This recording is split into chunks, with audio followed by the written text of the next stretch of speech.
Hello. I finally got to see West Side Story last night, just in time for the Oscars tonight.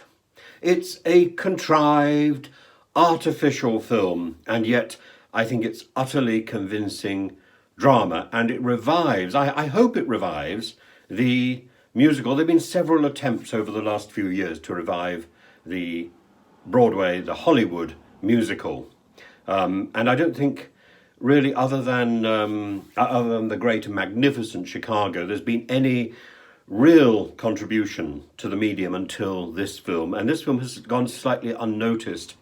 So it's a remake of a film from the 1960s, which in turn is a retelling of the story of Romeo and Juliet, and it's written by it was conceived by four authors: Bernstein, Sondheim, Arthur Lawrence, and the wonderful choreographer Jerome Robbins. Now, a lot of the Jerome Robbins choreography, which was preserved on film in the original 60s musical, is lost here, but has been replaced by the most extraordinary choreography, which is sort of punchy and graphic, by Justin Peck. It's updated. It's really good, and the extra dialogue scenes by Tony Kushner are again really good, and they sort of flesh out the Puerto Rican background. This is a film, this is a play, this is a musical, which was supposed to be originally, it was conceived as a religious, as a drama about religious prejudice, and somehow it ended up shifting into being a drama about migrants from Puerto Rico trying to find their place in the back streets of New York, and the sort of gang warfare, and now it's placed within the historical context of the building of the rather plushy, rather snazzy Lincoln Center, and so what you see is lots and lots of destruction. Sort of bulldozers. In fact, that is the first image of a bulldozer and one of those big ball things knocking holes in tenement buildings. So it places the Tony Kushner script places it within a very specific historical context in the 1950s, but it also, I think, makes it finally timeless in a way that the 1960s film doesn't quite. And the cinematography is pure Spielberg. All those hints that we saw in particularly the second Indiana Jones film, Indiana Jones and the Temple of Doom, that opening dance sequence with all those sparkles, that is now played big. Spielberg was made to make the definitive American musical Broadway show on film, and this is it. And I just worry that it's going to pass us all by. It's fully realized here. His camera is always at just the right place. His camera feels not only like a spectator but another performer, and so stylishly. So Spielberg achieves everything I think Gene Kelly tried, set out to achieve. Spielberg does it, and not only that, he does it with the most extraordinary zing of colours, a sort of colour palette that Minelli would have been proud of.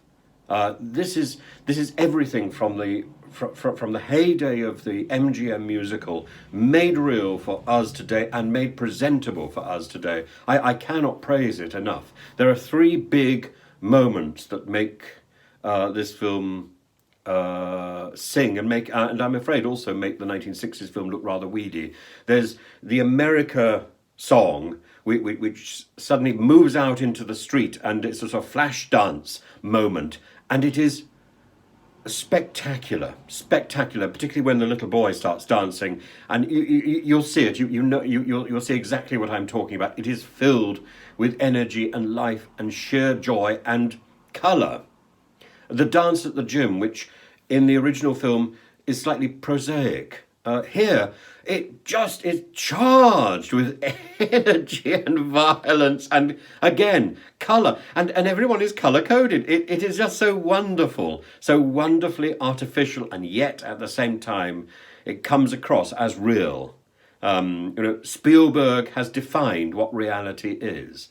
And the rumble itself, that definitive moment, so much of it is seen from above, and those defining moments, the shadows coming into this place, which is storing salt. It's breathtaking. And as for the as for all the sort of caveats which we've heard over the years, that that this is a musical which doesn't do justice to particularly the Puerto Rican characters, this reworking of it, which fills out the backstory of the Puerto Rican immigrants, and preserves real dialogue without any subtitles. It's just delightful. I haven't been present at something where I'm looking at something I don't understand and I feel I understand it. It gives me that same shiver up the spine that I got when I first read the play When She Dances, about Isadora Duncan, and it's written into 8 different languages, and there's no attempt to explain anything, but we, the audience, understand because it's so well written, and the same thing is true here. So those people who accused the original of cultural insensitivity can look at this new film and just bask in the glory, the inclusiveness of it all. The film finds the mythic element in it. It finds the tragic element in it. And it delights in the visual. So for a film which has a sort of tragic trajectory, it is one of the most joyous pieces of cinematography and cinema that I have seen for a really long time. And all the performers sing their own songs, and they don't just sort of hammer their way through it because they're a big name. They sing, and they sing well. It's not one of these Les Miserables sort of nonsenses. This is the real thing. This is the real thing, with people who can sing, who can dance, who can perform. And Ansel Elgort and Rachel Zegler, they are sensational. I believe them. I believe them as much as I believed the two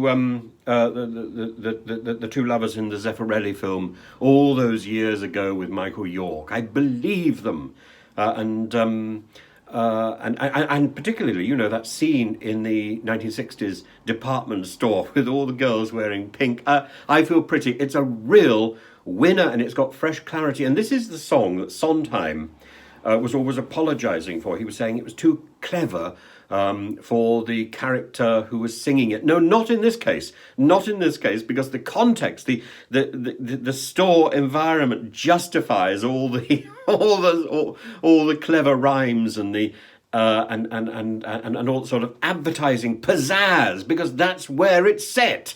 It's a tremendous undertaking, and the detailed recreation of the 1950s New York.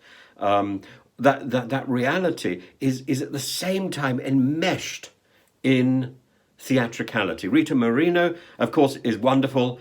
And one thing I should say, I mean, you know, I liked the original 1960s film, but Rachel Zegler is so much better. She is so much more believable than Natalie Wood. And of course, as I say, she sings her own songs.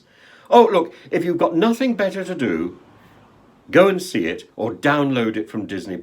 You know, I cannot commend it enough. And if it doesn't get an Oscar this evening, then the Oscars is corrupt and wrong.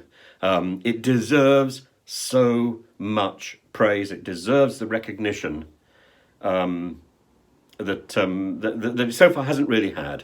Go out and see it. Make it your mission. West Side Story. The best thing that never really came to the cinemas.